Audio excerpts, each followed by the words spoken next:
welcome. Look at him jamming over there. Guys, welcome here to our podcast, our VS podcast. We're so freaking excited to be here with you guys. I'm Maria B, your Mindset BFF. And here is Coach Martinez, the People's Coach. Sí se puede. Sí se puede. Oh my gosh. Oh, we're so grateful to have you guys here. Thank you so much for joining us.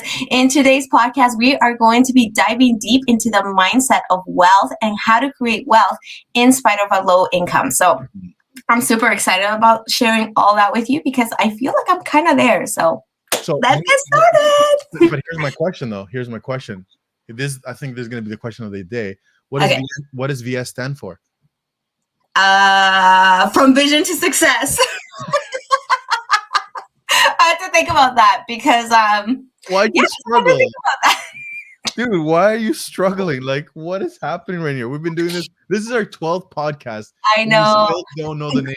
What is Listen, happening? I know. Okay, from not victory. Did I say victory? From vision to success. Oh my gosh. From vision to success. That is the name of our podcast. Honestly, to be 100% honest with you guys, I get nervous. You see that little countdown that goes on like 30 seconds before?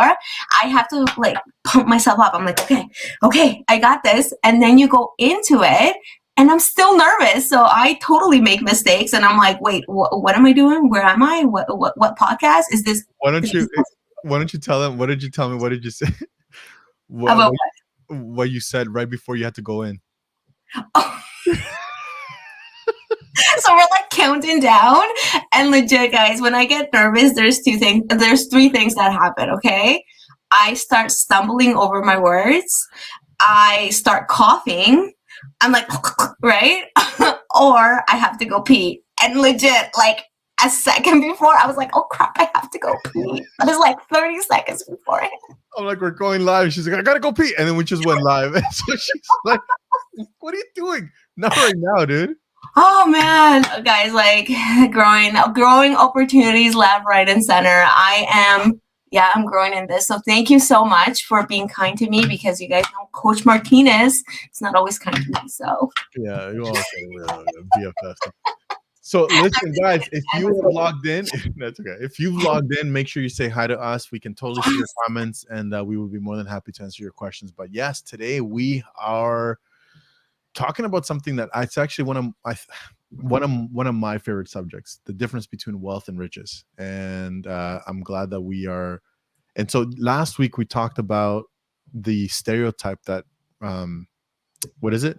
The mindset, like the mindset behind rich people. Like, what do we think about them? Yeah, like there's this mindset like money is the root of all evil and all these different things. And so we talked a little bit about that last week, but again, this week today we're this whole thing about what is wealth and what can we get in. Can somebody have wealth in spite of their low income? What do you think? Yeah. I would love to see what our listeners think. Like, honestly, when you guys are watching this, if you're watching live, tell us. If you're coming in a different time, tell us. I think, and this is like I'm living through that experience, I absolutely think that you can have wealth in spite of having a decrease of your income. Legit, that is what Mike and I have been living the last couple of years. Mike lost his job. We had a decrease in income. And in all honesty, we could have developed just a negative mindset around it. We could have been like, woe is me. Look at us. We're struggling financially. And we didn't. Instead, we even dove deeper into understanding finances. We dove deeper into making it work, even though we have a reduced income. And we dove deeper into kind of figuring out how we can create more wealth, how we can increase our capacity, how we can become better. So absolutely. I think that money comes after you have that mindset that you're going to be wealthy, no matter how much money you have in the bank account. But so here's the question is, and I don't know if it's too personal, and I'll answer it first before whatever. But I didn't come from a family of a lot of money, right? Like, I mean, when we came to Canada, we were on welfare for a certain point. My dad was actually, I remember my mom going to work to go clean the American Express building downtown Toronto. She was a cleaner. My dad was working at a factory, and he got hit by a car. And so then we were driving. He was leaving the factory, got hit by the car, sent him flying. Anyways, long story short, we didn't come from money. We weren't rich. We weren't wealthy. And so I don't know what's your experience. Yeah, was there wealth in your family or?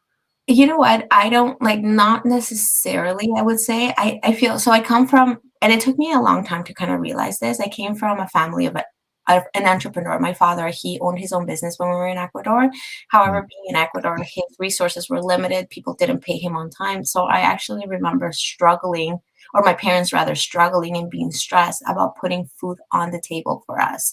I right. remember one time praying, like I remember my whole family praying, just for more income so we would have enough money to eat. And we used to have, I thought they were pets, but they probably weren't pets. We used to have ducks in the back that were, I thought were pets. Apparently they weren't, because after that prayer, my brothers went and, like, obviously we had to eat a duck because we Yeah. didn't have any more money. So that was my experience in Ecuador. We came here to Canada, and we were very blessed that my dad, he does upholstery. So he was able to be hired almost right away because of the skill of his hands, even Mm, though he didn't speak English. So we always did have enough money to make ends meet. We always had that. yeah. But I feel like it was always scary to the thought of, like, always having to work, always having to put in more hours to equate more money so we would have enough money Yeah. to for our necessities or even for our wants. So I always equated lots and lots and lots of work to wealth. And I think that kind of not messed me up, but it gave me a different perspective when I was older, because then I attributed wealth to having to work like 80-hour weeks, and meaning that you're not going to be home with your family, and for what kind of thing, to just make ends meet. So that's kind of Yeah. the background that I came from. Yeah. So the same thing. Like my mom, she owned like a small little convenience store that she would sell out of her house.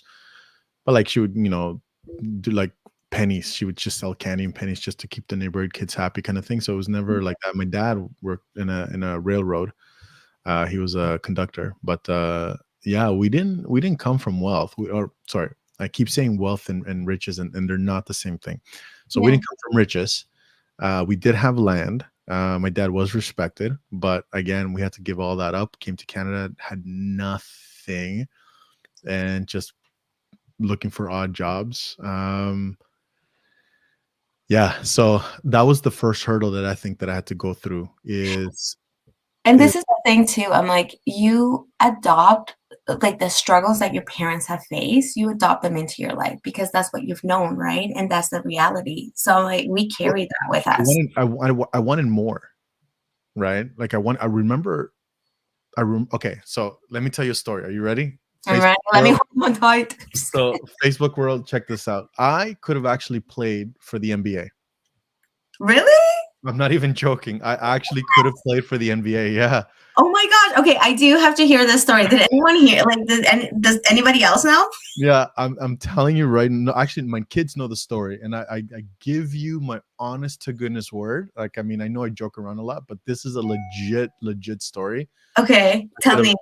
actually played for the NBA. So I was in Scarborough, and I was in grade 7, grade 8, and my basketball coach. Anyways, we were, I was in the basketball team. I wasn't the best, but, like, I was good. I was first string player, right? And then my basketball coach came up to me and he said that Toronto was creating a basketball team, which was big, right? And Canada doesn't have a basketball team, and it's going to be our first Canadian basketball team and NBA and stuff like that. And so he was actually friends with the first basketball coach. They went to high school together, or something rather. And then he said that the Toronto team or commissioner or whatever came to him. I forget what his name was, and he told him that they're actually recruiting young teens, young boys, to start prepping them because they wanted fresh players right out of high school, but that the training was going to start taking place in middle school from grade 7s to grade 10s.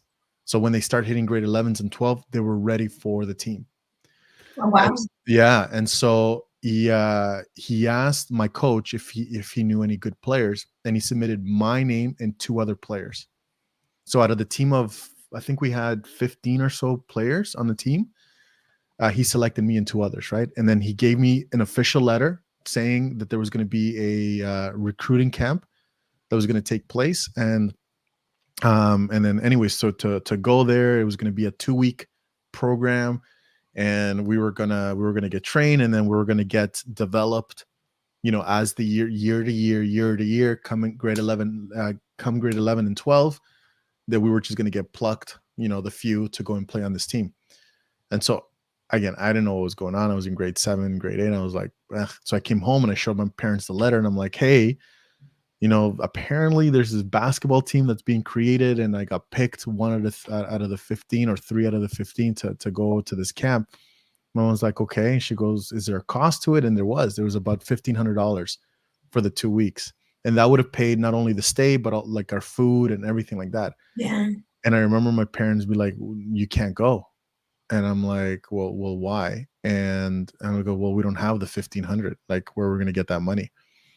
And I remember how I felt. Like, it just did not feel good to not be able to do something because of money. And so I think that was my first real realization that I didn't have money, that I wasn't rich, and we didn't have assets. And so that was, and again, 7 and 8, I was like, I hate this feeling.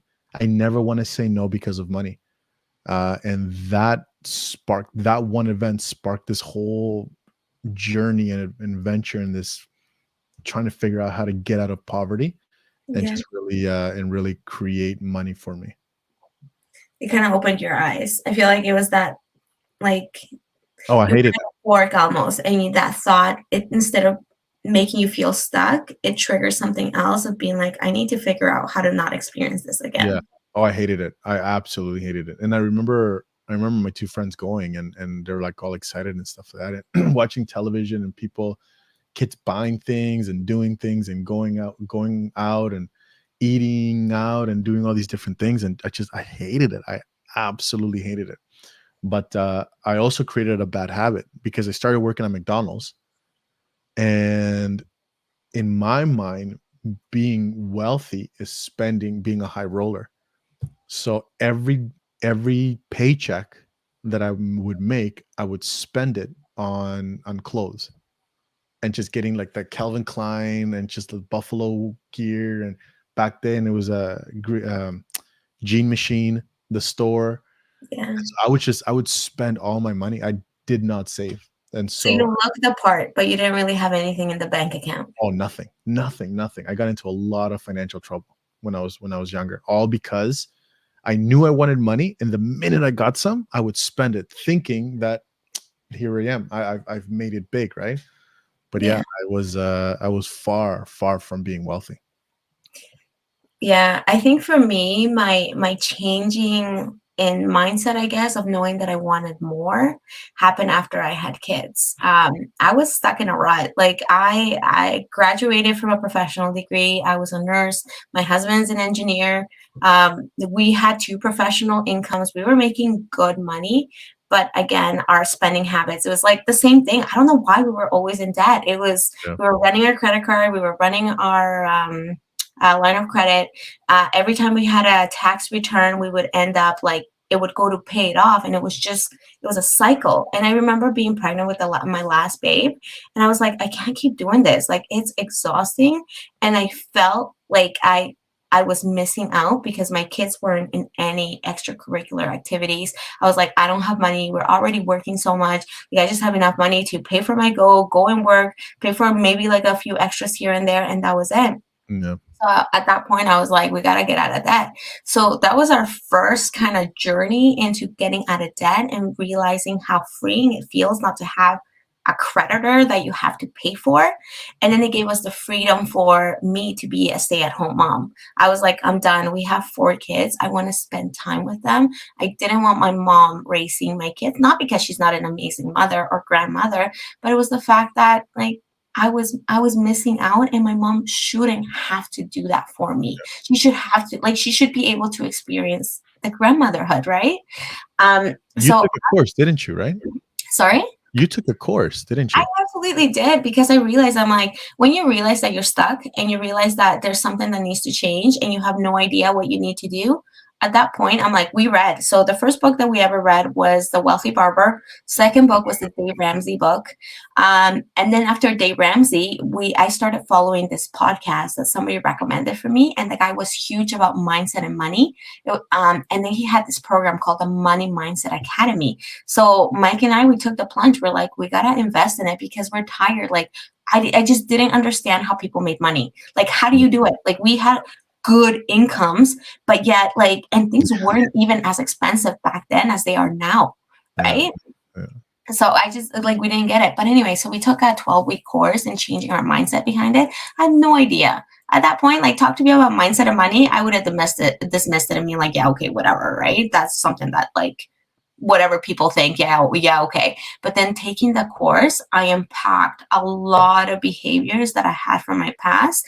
And I was able to see how I would self-sabotage. There's a lot of things that I did to self-sabotage. Like, I didn't think I was worthy enough to have X amount of income. I didn't think I was, like, worthy enough to put myself out there. I didn't think how important it was to first develop the mindset of being being okay with money, Yeah. then wanting to be abundant and realizing that you're still a good person, even though you have a lot of money.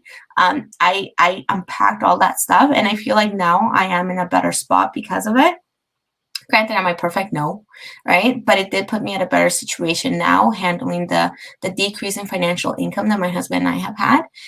We're still learning, we're still growing. Like, I don't feel like I'm poor. I feel like I'm broke. I'm passing, and, like, being broke is just a place where you pass through. There's Yeah. always options and things that you can do. But being poor, when you, like, get into the mindset of being poor, that just means that every other opportunity is so far away from you, or at least that's how I would feel. That every opportunity would be so far away from me that I wouldn't be able to reach it because I'm poor, right? Right. So that's Yeah. been my experience with it. I got out of the mindset of it's like, it's funny because it wasn't too long ago that I was still in this mindset that the more you spent, the richer you are. And Yeah, it was actually Tegan, like being married to Tegan and her showing me the power of saving. She's a phenomenal saver. Like, she is, so she's a hairdresser. She yeah, saves all her $5 bills. She saves them all. And then so she'll do that throughout the entire year. And then at the end of the year, she'll have, like, come June or so, she'll have X amount of dollars saved up. And then she'll she'll spend, like, or she'll buy something like furniture, like a $3,000 set, or a yeah, fridge, like that cushion money, whatever. But it's money that's been tucked away $5 at a time. And things like that, is, and I don't consider us to be, like, rich, but we are definitely now wealthy. And it's because of habits that she's taught me. But yeah, I had to get out of this mindset that the more you spend, the better you look and the better you are. yeah. So Actually, when people are wealthy, they don't drive the latest cars. They don't wear the most expensive clothes, right? I'm like, it's about their investments. It's about what they have in their bank account, yeah, and it's so different. I 100, because that was one of the things that I learned too in this money mindset. Actually, no, I think this might be Dave Ramsey. I'm like, the fact is that just because you see somebody rolling around in an expensive car doesn't mean that they're actually wealthy. It means that they might have a car payment, they might be car rich, but everything else poor, which yeah, I 100% have seen that people struggling to make car payments, but yet they have this awesome car, but not enough money to put gas in that awesome car. yeah, yeah, yeah. Yeah, and actually funny anyway. So yeah, so that's a couple of things. So I think we've talked about three things now. Like, I know that in our pre-show we were talking about how we're going to take this podcast today, and we did mention three things that can contribute to wealth, not riches. Correct? Yeah. And I think we've hit every single one of those things, because one of them Yeah. was education. Yep. So you took you realized, you came to a realization that you didn't have any money and you wanted to get out of this situation, and so you actually took a course. Yeah, I invested money. It's funny. I'm like, it is so true that sometimes you have to invest money to create money. Okay. And that's because for myself and for Mike, we've invested in a lot of courses that have dealt with our mindset. And yeah, it was $1,000 that we invested in. Wow. but it well paid the dividends out of it because it was 12 weeks and our thought process changed. There's a certain point that you realize that you just don't know, right? And sometimes you don't know what you don't know, so you have to expose yourself to people that have been through it and now have created these courses. Now keep in mind that when we did spend that $1,000 is because we were ready for it. Had we spent, like, would we have been ready to spend that $1,000 a year, or like 2 years? No, actually, how long? It was actually 3 years into our changing our finances that we spent $1,000. Our first investment was time. Our first investment was getting that book out from the library, the Wealthy Barber and the Dave Ramsey book. So we invested our time in learning. So that was our first investment. But fast forward 3 years later, we then invested in a mindset course to help us, which what now created money investment and time investment. So I think you add a little bit at a time, and it's not something that you go full force unless you feel like you're ready. Right. Right. The second thing that we talked about is communication. Yeah. So talking to people and asking questions. Yeah. And I'm like, Miguel and I were kind of talking about this in the pre-show. And, sometimes you have to ask yourself, good questions give you good answers, right? So a good thing to ask yourself is kind of identify areas in your financial dreams and your financial goals. Where do you want to be? Ask yourself that, because sometimes we limit ourselves thinking that we won't never be able to get that. Yeah. But writing it out and exploring where you want to be, then you can ask yourself, okay, this is where I want to be. What kind of things do I need to do to get there? And then that triggers thoughts and that triggers thoughts. So it's almost a creative process that you have to go through. Sometimes we all want to have the answers right away, and it doesn't work that way. We kind of have to go through that creating, exploring section. Yeah. And so before we give the last bit of advice for those who are logging in, we are talking about pretty much the difference between wealth and riches. And then the riches is more of a possession, things that you can see, tangible things that you're not living in day-to-day debt. And so then those are your riches. And then wealth is more of a mindset. And it is possible for you to have a wealthy mindset and still be of low income. And the wealth does get you to those riches. And so the first thing we talked about was education. Second thing was communication. And the last thing is that I think we've mentioned it in our conversation is finding a mentor. Mm-hmm. So who was your mentor? My mentor at first, my first mentor was a podcast guy, actually. His name is Sean Croxton. I feel like now my views are not 100% aligned with his anymore. So I've kind of moved on to a different mentor. But 100%, when I first started, I would say he was my mentor. I would log into his podcast, like he did 10-minute podcast daily, and it was motivational stuff that dealt with mindset. Mm-hmm. And he helped me to expand my view. Because sometimes we get into a rut, especially depending on our circle. A lot of us tend to discuss events, like how things kind of suck around us, how like everything is so expensive. But I think in order to kind of get out of that bubble, you need to reach out to someone who's talking different than that, right? So first mentor was a podcast host, I would say that. And then following from there, it became an author, Dave Ramsey, which I then read his book and I went onto his website, downloaded all the free resources that he had. And then following that, then I invested in a course.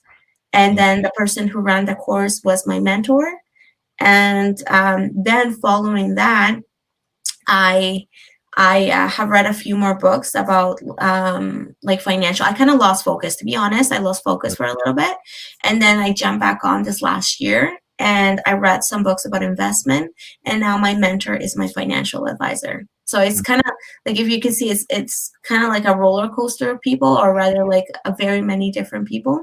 Yeah. So you actually went externally and you went out and looked for these people. Now, before I tell you about mentor, for those who are listening to me, I'm kind of curious to see if you guys have, if ladies and gentlemen in the audience here, if you have any mentors to help you, any suggested links, YouTube videos or anything like that. Share. Share it on our chat there, whatever your avenue, whatever you're listening. How, if you're watching on Twitter, Instagram, Facebook, just let us know, and then we'll gladly highlight those. But for me, my mentor was my wife, Tegan. I can tell you honestly right now that if it wasn't for her, I'd still be poor, 1,000%, right? And right now I think we're above average, right? I mean, we're not rich and all this other stuff, but we're not struggling, and it's 100% her. So, Like everything, I credit everything to her, yeah. but it's because of years of not being trained. And I think that's one of the problems with education right now is that they don't teach our kids wealth, right? They don't teach money management and investments and savings and life insurance and the importance of all these different things. And so, Yeah. yeah, it has to come from us. It has to come like these education or this process of teaching our children. We can't be reliant on the schools anymore, right? And as such, I don't think they should. Okay, no, I think they should, but I think they're right now their biggest struggle is making sure that these kids know about English, the math, the science, and all these different things. But yeah, I just eating my own words. I think they should teach. You're like, wait, it's Yeah, hard. It's so complex, right? Because I'm like, also in the school system, you are dealing in a perfect world, all of us would have like strong family networks. We would have a village around us, and then we wouldn't have to deal with crisis situations. And I think sometimes schools have to deal with crisis and yeah, try to provide a somewhat of a foundation that sometimes these things kind of go through the cracks, right? And I agree with you. I think I think the school system is working, like it is changing. A lot of the things that my kids are learning now I didn't learn, right? yeah, And like a yeah, lot of the approaches now, even with self-regulation, I have young kids, like my kids are between 4 and 10, and some of the things that they are learning about healthy relationships, self-regulation, just stuff that's in the curriculum now, I'm like, wow, I'm like, that's deep, and I never learned that at such a yeah, young age. So I yeah, think we're making strides in the right direction, but it's always good to go above and beyond those strides, yeah, because then at the end of the day, we're empowering ourselves, empowering our future generation as well. yeah. No, I 100% agree. Listen, ladies and gentlemen, and this is, I think, one of the biggest things because when people, and you always hear the stories when people win the lottery, and then only years later they file for bankruptcy. Yeah. And it's funny because so yesterday we were watching a movie with our kids. So we're trying to have family nights as much as possible. Why did they mention it? It was something along the lines of if you win. Oh, we were watching you know the Superstore, the show, Yeah.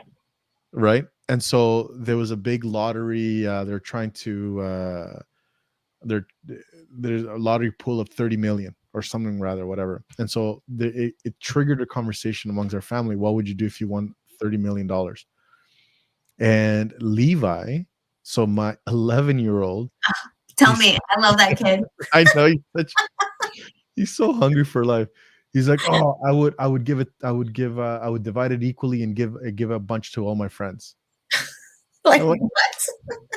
what? Clearly, you're like, I'm like, no, yeah, no, you wouldn't, right? Like, why would you want to do that? He goes, because I want to help out.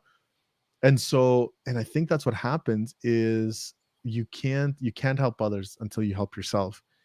And wealth is not a material thing. It's a mindset. And just because you win the lottery doesn't mean you're rich now, right? yeah. Or it doesn't mean you're wealthy. Sorry. So for him, his trigger was I'm going to help out my friends. But because people win the lottery, they never earned or learned the skills of wealth. They lose it within a couple of years.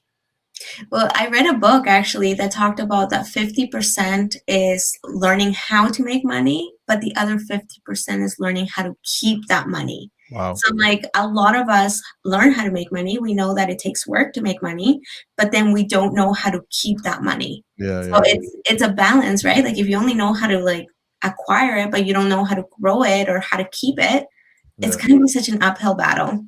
yeah. And that was me, right? I knew that 50%. I knew that I was the hardest worker in the room. I would make money all the time, but I just couldn't keep it. Yeah, that's the tough part. And that's why I think if you know where you struggle, if you take a humble look to yourself, right? And it's not in an attitude of putting yourself down in any way, but it's in an attitude of improvement. And you look at yourself and you're honest and you're like, okay, where am I struggling? And you kind of make a little note about where you're struggling. Then that way you can reach out. Either you can find a podcast, you can find a book, you can find a person that can help you expand that area that you're struggling, because it's hard to change what you don't know. Like, how do you do that? How do you change what you don't know? Yeah. So, Maria, do you want to tell the people what we're planning, what we're doing? Which one? Like about our new podcast? About that one? Not the F one. The not that podcast. But you guys should know. Listen, I'm sharing that anyway. Okay, so as you guys, well, some of you may know, some of you may not know, but like Miguel and I are hardcore, like, I would say faith is a big, like a big thing in our lives.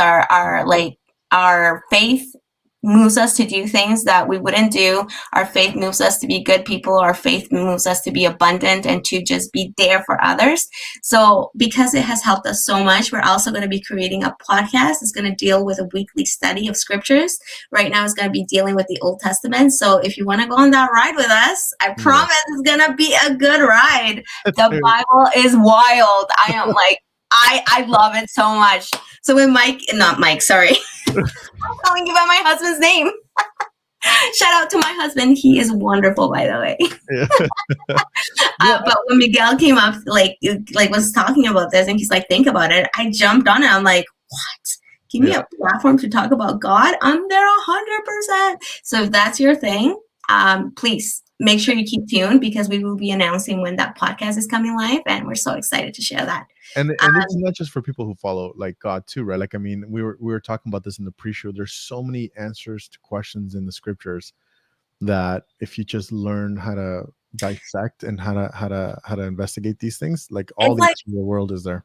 History repeats itself. Yeah. So literally the scriptures are stories of people and their struggles. And like, you can take so many parallels between it that you're like, oh, dang. Okay. So that's what happened. They did that. That's what happened. Okay. What am I doing in my life? How can I make it better? So if we learn from others' mistakes, 100%, your life is going to be better. Yeah. But that's not what I was talking about though. So are we talking about the Spartan race and the tapeworm? Oh my God. I don't know what you're talking about. So I'm not talking about that either. What is the matter with you? So listen. I don't know. What are you talking about? So, okay, we can't just leave people hanging, the Spartan race and the tapeworm. So Maria is challenging me. When's the date? May 14th. May 14th? Oh my gosh. May 14th. I think whatever Saturday that is, because there's 2 races. So May 14th, the Saturday race, there is a Spartan race. If you are local to us, even if you're not, like, sign up for that Spartan race. It is amazing. Like, I am so excited to put myself in a challenging situation and to really see what I'm made of. How am I going to know if I don't challenge myself, right? Yeah. So that's not what I was talking about. So what I was actually talking about is our course. Oh, yes. I got that. Guys, I'm sorry. I'm like, she just aired out all of her dirty laundry. She just aired out all of her dirty laundry. I didn't tell them about the tapeworm. Hold up. Let me go back and tell them about Miguel's fear is that he's gonna like somehow swallow mud water and then get a tapeworm in his belly, and then it will have to come out some way. It's a legitimate fear. Don't just preface it like that. Like it happened to a friend of mine. Was it a friend or a friend of a friend of a friend? No. It's a person who I know. She lives in North Bay, and she did it, whatever. And then she was sick for days, puking, and she lost so much weight because she swallowed something in the mud. And so when you're falling, right, and you're screaming, you open your mouth and you land. Something's bound to get in there, right? And like the mouth is not the only hole in your body, right? Like there's other areas. So you're bound to catch something. So listen, this is what I'm hearing. I'm hearing that when we do this together, as you're falling, you're just gonna cover. Dude, anyways, so I have this huge, massive fear to do this Spartan race, and I'm just gonna end up like puking my eyes out. So no, listen, it's gonna be good. So honestly, he needs all encouragement he needs. Look at him. He is scared of doing it, guys. Like, of course I am. I So don't that's know not what I why. was talking about. So what I was talking about was our course. We have a 4-step course to pretty much changing your. So I've been doing this for about 15 years, right? Human behavior, just dissecting like human behavior and putting programs together. Marie is doing it about like 9 to 10 years. And so what we decided to do was pretty much take her expertise, my expertise, a combination of about 25 years, and just create this course correction, mind, body, and spirit. I Uh, like that course correction. yeah, Dang, that was like fire. right. I'm I telling you, don't like all course day, correction. It is, honestly. all day, all day. I'm here all Oh, you're here all day. But it's so good because I'm like, sometimes we just need a little readjustment. That's day. all we need. Oh, 100%, right? Yeah. And not to say that, yeah, 100%. And it's that 1 degree, right? It's that whole, Yeah. like changing that 1 degree can change a lifetime of thinking. And so that's coming out. So please make sure to follow, like, and subscribe all of our contacts, Instagram, YouTube, Twitter, Facebook, because the minute we put it out, we're going to start offering these couple of free courses just as an info session, and Yeah. then just to help you guys out and making these, again, adjustments, course correction course. Absolutely. We want you to live your best life. Yeah. Like thinking about how people change and how I've seen people change in my life just brings me so much joy, because not only does your life change, but your family dynamics change, your relationship change, your career gets better. It's like a domino effect, and seeing Yeah. people go through that just brings me so much joy. 100%. And ladies Yeah. and gentlemen, last but not least, but this is our contact information, info@mtclife.com. Let us know if you have any questions. Let us know if you have any comments. Let us know if you want us to dissect and research a topic of your choosing. And we will, as we put together these podcasts, we will take a look at your suggestions and bring you guys some answers. So, Yeah. yeah. Anything else, Maria? What was your takeaway today? You know what? I hearing you talk about Tegan, and I'm like, you're so right. I just think about my husband, and I'm like, I gave him a lot of grief. The poor guy, like he's a budgeter, he's a planner. And had I listened to him sooner, I always tell him, I'm like, he's 100%, he's always right. Because I'm like, had I listened to him sooner and was when he was like, Maria, we need a budget, Maria, we need a plan, Maria, and I was like, whatever, like, you're just trying to control me. That was my whole thought process. When he wasn't, he was just trying to create structures so we could thrive, right? Yeah. So my takeaway is that sometimes and that it's hit home right now 100% with Miguel sharing his experience with Tegan. Sometimes we think, I myself included, that mentors are these like big shiny people that have achieved all this success, which they are, right? Like we all like look up to them. We all want to emulate the things that they have done. But sometimes we forget to appreciate and really see the people around us. For me, it was actually Mike. Like he has helped me to become a better person, a better version of me, and he has done 100% all the work financially as well. He creates Excel sheets for us. He plans everything. I literally just have to plug in numbers, and I'm grateful for that. And I just wish that I was like that my eyes were open soon enough to be able to appreciate everything that he's done for me. So I think that was my biggest takeaway. So honestly, Miguel, thank you for sharing that, because in my whole efforts to like tell you everything that I've done or like things that have helped me, I forgot to mention the most important part, which has been Mike, like somebody that has been close to me. So don't forget the people that are close to you. Don't forget that they're also in the same journey. Don't forget that they actually have talent and things that they're really good at, and humble yourself enough to appreciate that. Because I legit need to humble myself enough to appreciate what people around me often do that are way better than me. Yeah. Okay. Awesome. Well, thank you so much. My takeaway was actually that very same thing, right? That we don't have to go far to find someone who can help you. It's Yeah. sometimes we try to shoot for the moon, which is a good thing. It's not a bad thing, but not realizing that instead of going up, that you can look to the side, and then the people who are close to you, they're the people that they are reachable and obtainable, and then they're the ones that potentially have it's another lifespan entering your life, right? Your partner. Yeah. And so, yeah, no, for sure. I love that. And I love what you said there towards the end. You got to humble yourself, because Yeah. sometimes that pride kicks in. Is like, what can you teach me? You're beside me.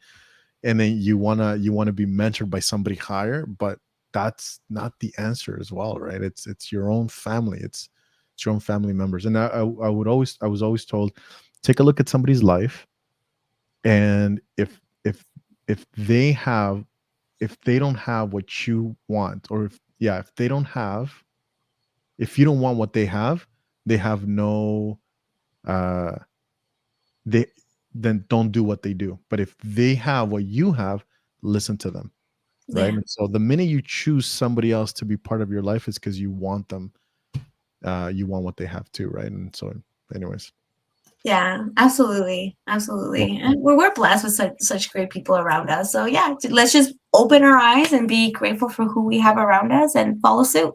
awesome. Ladies and gentlemen, thank you so much for joining in our broadcast. Make sure to like, share, subscribe to all of our social medias. We're talking about the Facebook, we're talking about the Twitter, Instagram, and YouTube.